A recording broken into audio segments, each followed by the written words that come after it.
Ice in Baltic Sea at record lows. The ice levels in the Baltic Sea region this winter were at the lowest levels since record keeping began, according to data recently released by Sweden's meteorological agency.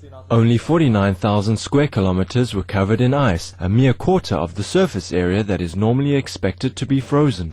Thank you, Swedish scientists, for sharing this important and alarming information. May governments and citizens worldwide take action to protect our planet from the perils of global warming.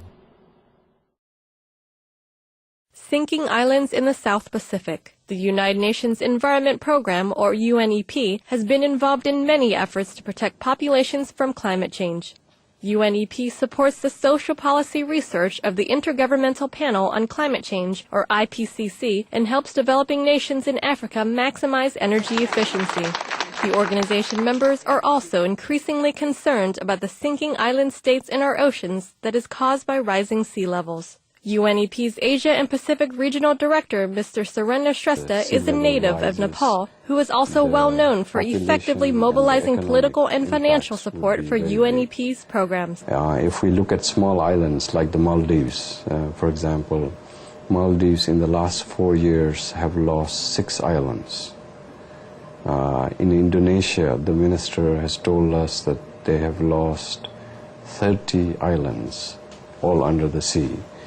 So countries like the Maldives, if the sea level were to rise a meter or above, will not exist anymore. Whole countries would be gone. So this is indeed a serious issue. More than half of the world's population lives near coastline areas. Rising water levels inevitably would create mass migrations of so-called environmental refugees.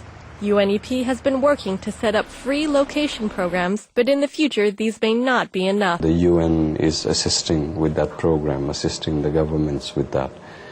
But that is 1 or 2 islands. But if we have large populations, the whole country of Maldives, or if we look at South Pacific, Tuvalu, the small islands, the whole countries are going to be submerged.